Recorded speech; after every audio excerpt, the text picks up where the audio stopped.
બંને વસ્તુમાં ટિલ્ટિંગ થાય છે. હવે આના પરથી છે ને બહુ મોટો ફરક પડે.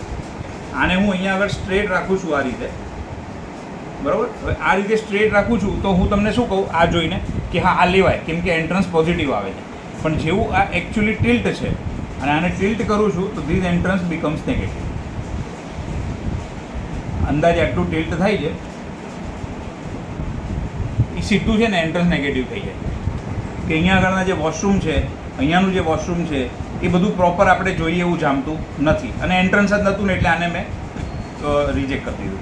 હવે આ જ વસ્તુ આનું ડિગ્રીનું તો સેમ આ જ રહેશે, ખાલી મારે આને આમ ફેરવવાનું છે. આ બે મિરર ઇફેક્ટ છે, સામસામેના છે. હવે આને કરું છું તો આ તો ટોટલ, આ તો થોડું બી ઈસ્ટ સાઈડ બી આવે છે પણ આ તો સાવ વેસ્ટમાં જ આવે છે. આ બહારના નામ જે છે ને એ બધા 32 એન્ટ્રન્સના નામ છે. એમાંથી 32માંથી 8 પોઝિટિવ છે અને બાકીના 24 નેગેટિવ છે. હવે નથી એટલે હવે આમાં તમે કાંઈ વધારે કરતા નહીં. હવે આપણું આવ્યું આ. હવે આ હું તમને મોટા લેઆઉટ પર સમજાવું છું. એ જે લેઆઉટ તમે મને મોકલાવેલું એ આપણે બનાવેલું છે પહેલાં. હવે આપણું આ જે છે 3 નંબર,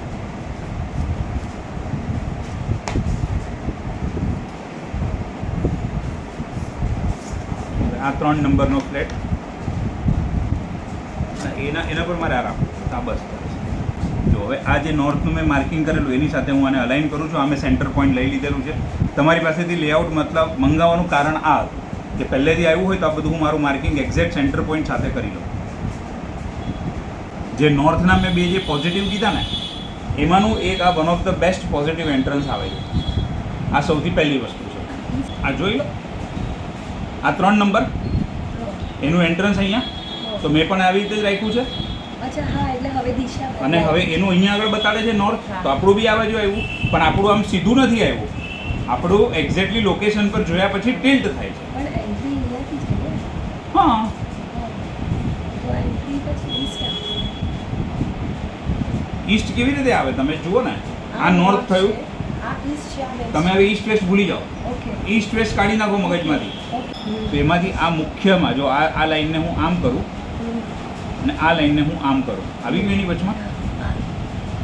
હવે એ તમારે કાંઈ લેવા દેવા નથી કે આ ઈસ્ટ છે ને વેસ્ટ છે ને શું છે ને શું નહીં.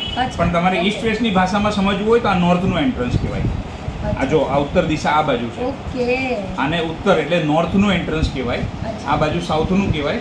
આ ઈસ્ટ અને આ west. But that is not the correct way to check entrance. Entrance આ રીતે 32 એન્ટ્રન્સમાંથી જોવાના હોય તો આ એમાં સૌથી પહેલાં એક પોઝિટિવ છે.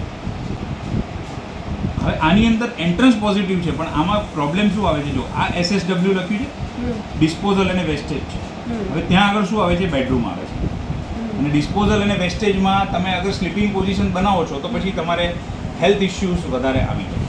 પ્લસ તમે જેટલી બી મહેનત કરો, હાર્ડવર્ક કરો એનું તમને એક્સપેક્ટેડ રિઝલ્ટ ના મળે. એજ્યુકેશન ને સેવિંગના ઝોનમાં આટલો જે પાર્ટ છે એ તમારા આ બાથરૂમમાંથી પાસ થાય છે.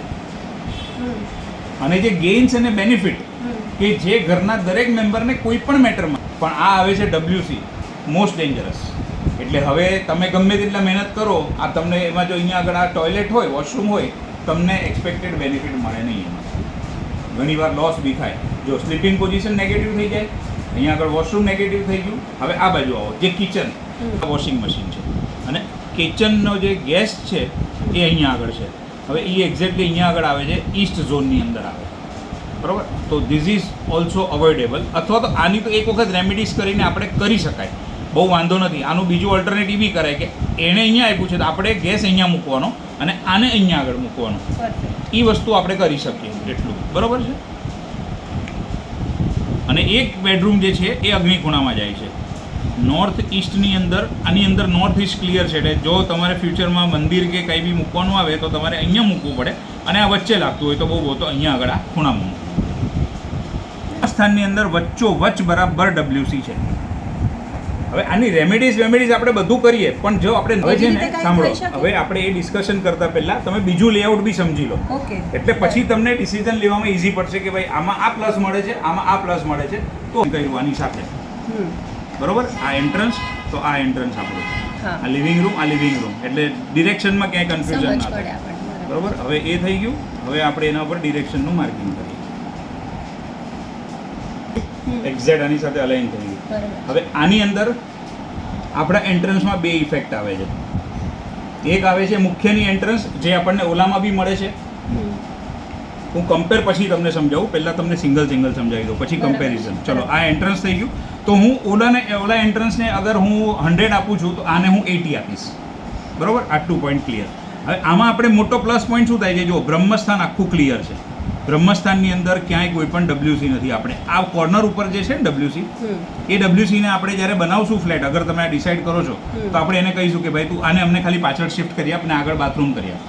એટલે જે WC ની મેજર નેગેટિવિટી હતી એ હટી જાય અને બાથરૂમ અહીંયા આવી જશે. પછી નાની મોટી રેમેડીઝ કરશું, બટ એ અહીંયા આગળથી મોટો પોઈન્ટ નીકળી ગયો. બીજો આમાં પ્લસ પોઈન્ટ શું થાય છે, ગેઇન્સ અને બેનિફિટ, એજ્યુકેશન અને સેવિંગ. તો એજ્યુકેશન અને સેવિંગ એટલે છોકરીઓના હાયર એજ્યુકેશન માટે આપણને આ ઝોન સારો હોવો બહુ જરૂરી છે. તો એ આમાં આપણને મળી જાય છે. ગેઇન્સ અને બેનિફિટની અંદર બી આમાં કોઈ WC કે કશું જ નથી, એકદમ નીટ એન્ડ ક્લીન છે. હવે એને કેવી રીતે પોઝિટિવ ને પાવરફુલ બનાવો, દેટ ઇઝ સેકન્ડરી. પણ નેચરલી પોઝિટિવ શું છે, તો this is naturally positive, this is naturally positive. એટલે આ બે વસ્તુ આપણી એકદમ ક્લિયર થઈ ગઈ. હવે આપણે આવીએ બેડરૂમમાં. તો જો આમાં એક્ઝેક્ટ સાઉથ વેસ્ટની અંદર બેડરૂમ આવે છે. ખાલી એટલું થશે, જો તમને માસ્ટર બેડરૂમનું અટ્રેક્શન હોય તો આ માસ્ટર નથી. કાંઈ વાંધો નહીં. પણ હું જો ભલે આ માસ્ટર નથી, પણ હું તમને કહીશ કે જો તમે આ લેવાનું ડિસાઇડ કરો તો તમારે આ જ બેડરૂમ વાપરવાનો છે. કોઈ વાર તમારે છોકરીઓને ભણવા અંદર બેસાડવી છે તો બી તમે બેસાડી શકો એમ છો, કેમ કે ઝોન આખો પરફેક્ટ અને પોઝિટિવ છે. અને બહાર બેસે, સમજો કે ગેસ્ટ રોજ તો ના આવતા હોય તો બહાર પણ એ લોકો સારું સ્ટડી કરી શકે. WC નથી, કાંઈ નથી, એટલે એકદમ પોઝિટિવ છે. બરાબર. હવે જે બીજો એક one of the most important હતું એ અહીંયા જો નોર્થ ઇસ્ટની અંદર આ આપણું ગેસ આવે છે. So this is negative thing.